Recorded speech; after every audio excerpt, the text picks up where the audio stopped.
कि जो लड़की शादी करके जाती है ना, वो बड़े खुश होके जाती है कि कैसा घर होगा, कैसा वर होगा। लेकिन जो दूंगा तो वो लड़की जाती है रोते हुए कि वही घर वही बर, और ना तो मुर्गा नहीं रहेगा तो सुबह होगा ही नहीं, बिहान जो बोलते हैं बिहान तो होगा ही नहीं। नमस्कार दोस्तों, मैं हूं ममता तिवारी और आप सभी का स्वागत करती हूं मेरे चैनल ममता जुबे में।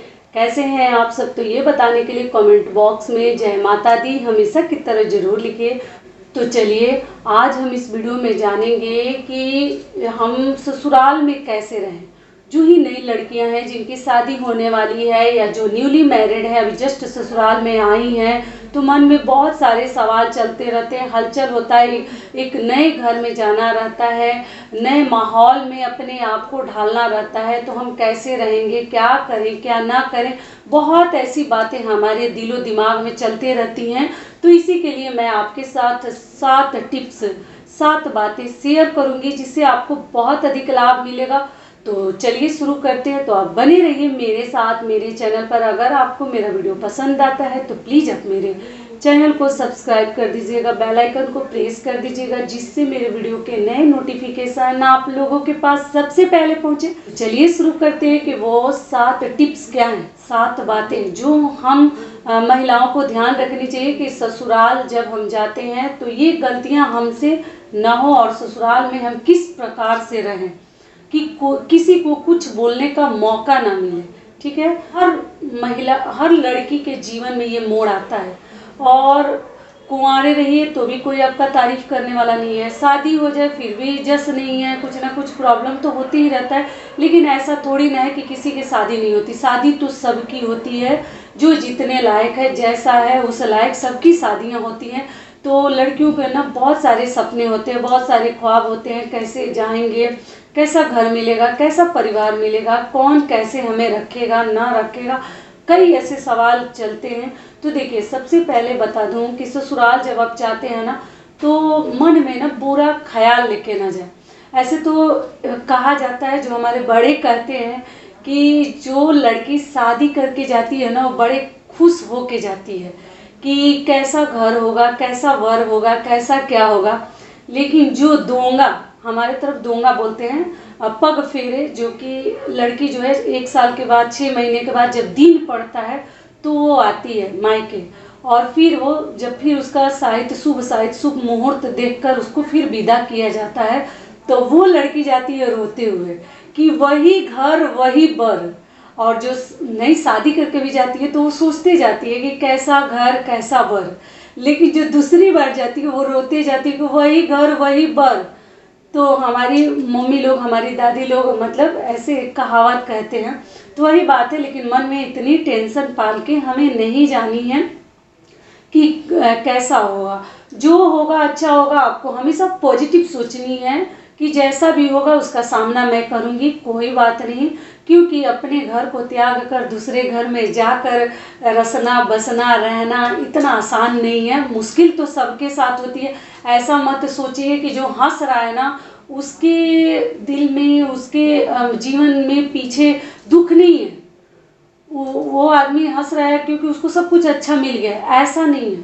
देखिए, जो ही लड़कियां हैं, जो ही महिलाएं हैं, मतलब वो जब ससुराल गई हैं तो उनको कई ऐसे प्रॉब्लम्स जो है ना, उनको सामना करना पड़ा है, कई ऐसी समस्याओं का। तो इसलिए आपको डरनी नहीं चाहिए, जो होगा जैसा होगा, ये तो दुनिया का रीति है, रिवाज है, तो हमें तो माननी है।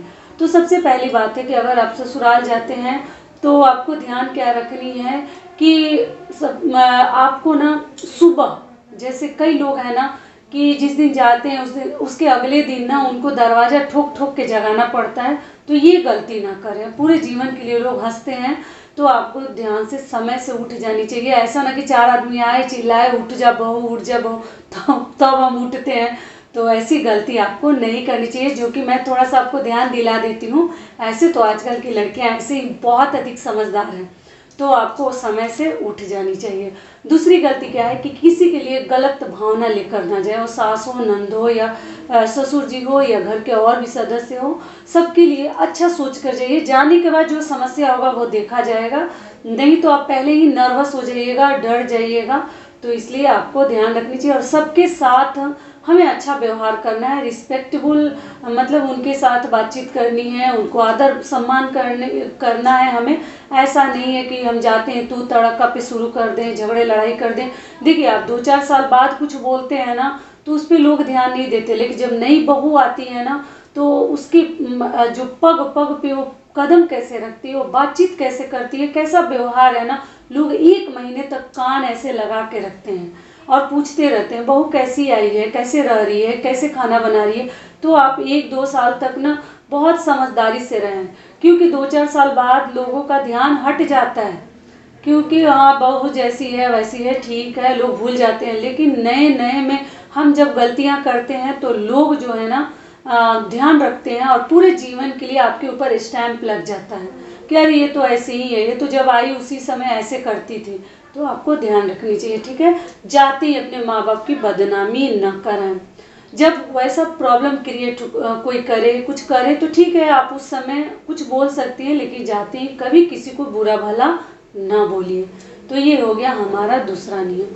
तीसरी बात आपको क्या ध्यान रखनी है कि पति ना आपको पसंद और ना पसंद की थोड़ा सा ध्यान रखनी चाहिए। ऐसा नहीं है कि जो हम खाते हैं वही हमारे पति को पसंद है, थोड़ा सा आपको ध्यान रखनी चाहिए। पहले से अगर जानकारी मिल जाए तो ले लीजिए और उनकी ज़रूरत बनिए। पति की ऐसी ज़रूरत आप बन जाइए कि पति को लगे कि इसके बिना तो मुर्गा नहीं रहेगा तो सुबह होगा ही नहीं। से कहावत है कि मुर्गा नहीं रहेगा तो क्या सुबह नहीं होगी। तो वैसा बन जाइए, पति की ज़रूरत, उनके हर चीज़ को केयर कीजिए, केयरिंग वाइफ बनिए कि उनके देख मरे क्या खाते हैं, क्या पीते हैं, क्या पहनना पसंद करते हैं, कब उनको क्या देनी है नहीं देनी है। जब आप रिस्पेक्ट कीजिएगा ना तो बहुत कम ऐसे पति हैं कि उस रिस्पेक्ट के बदले आपको रिस्पेक्ट नहीं देते। ऐसा नहीं, मतलब कई ऐसे लोग हैं कि उसको भाव नहीं देते हैं, लेकिन अगर अच्छी समझदार अगर आपके पति सोचने समझने वाले होंगे तो आपको रिस्पेक्ट के बदले, केयर के बदले पक्का आपको लौटाएंगे। वो जरूर वो भी केयर करेंगे, जरूर वो भी आपका रिस्पेक्ट करेंगे। तो आप उनकी ज़रूरत बनिएगा तो वो जरूर आपकी ज़रूरत बनेंगे, अगर अच्छे होंगे तब।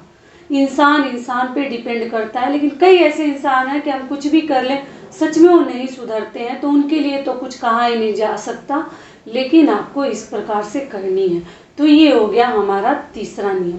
चौथा नियम क्या है कि जो ही बच्चे हैं या घर के और भी लोग हैं उनके साथ भी प्यार से पेश आइए। आपको आप बोलनी चाहिए, तू तेरे नहीं बोलनी चाहिए, जो कि अच्छा नहीं लगता है। बच्चों को भी आप बोलकर, बहुओं से यही उम्मीद लोग करते हैं, यही शोभा भी देता है।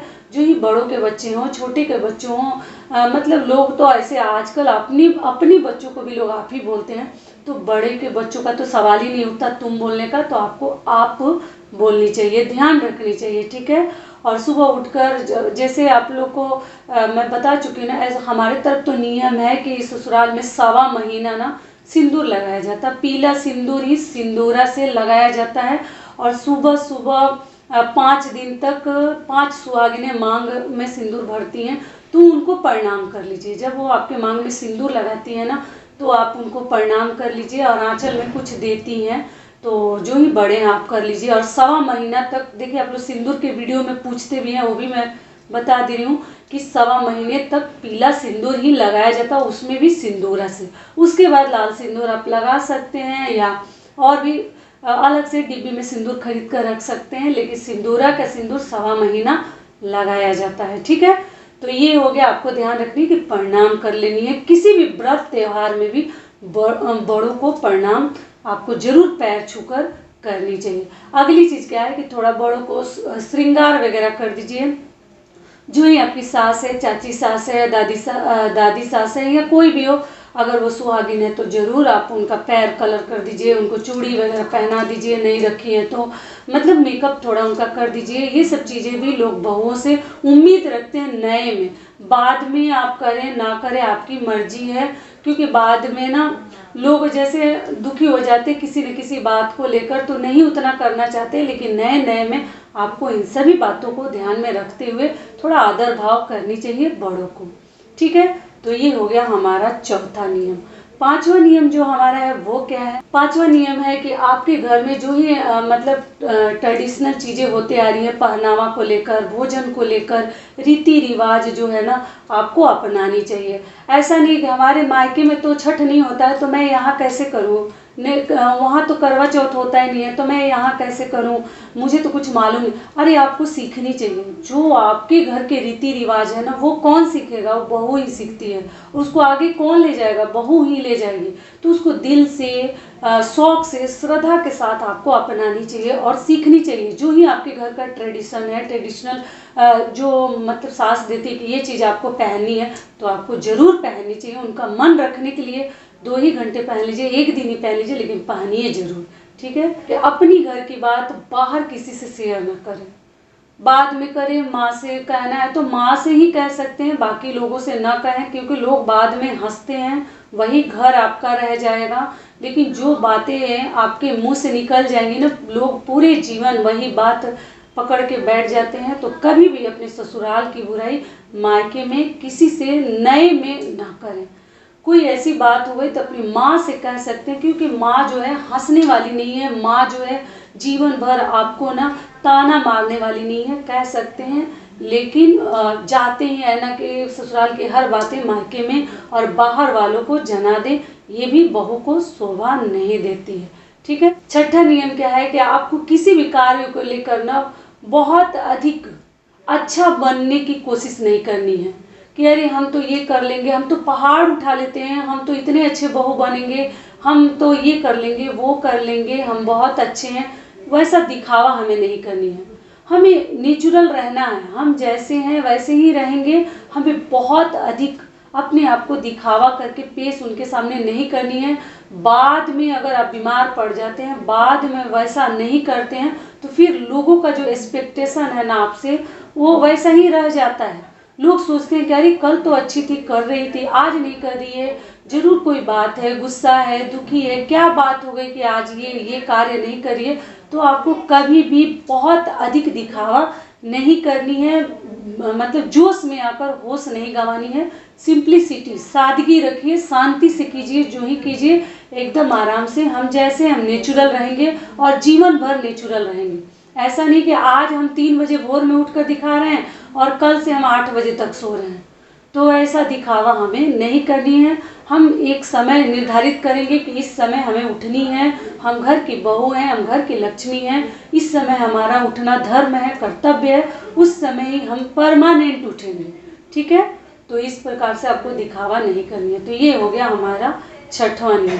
और सातवां और सबसे आखिरी जो नियम है वो क्या है कि हमें खुश रहनी है।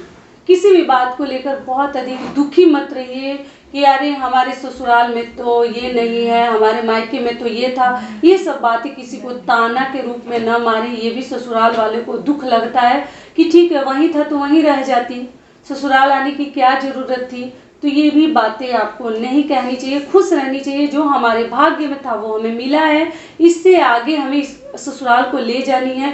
जो नहीं है वो अपने बल पर खरीदेंगे, लाएंगे। लेकिन ऐसा नहीं कि वहाँ तो ये चीज़ था यहाँ तो नहीं है, वहाँ तो ऐसे होता था यहाँ तो आप लोग कर ही नहीं रही हैं। तो ये सभी बातें हर ससुराल वाले को पसंद नहीं आती है। तो आपको जितना है जो है उतना ही में खुश रहने की कोशिश करनी चाहिए। ऐसा ना कि किसी को ताना कसिए कि आप लोग के पास ये नहीं है, वैसा नहीं है, वो नहीं है, जो कि आपके लिए आगे के लिए, आपके भविष्य के लिए बिल्कुल अच्छा नहीं है। तो यही तक का था हमारा वीडियो। आशा करती हूँ, उम्मीद करती हूँ कि इस वीडियो से जितनी मेरी बहनें हैं, महिलाएं हैं, उनको बहुत अधिक लाभ मिलेगा। फिर मिलती हूँ एक नए वीडियो में। तब तक के लिए नमस्कार। स्वस्थ रहिए, सुरक्षित रहिए और जहाँ कहीं भी रहिए खूब खुश रहिए।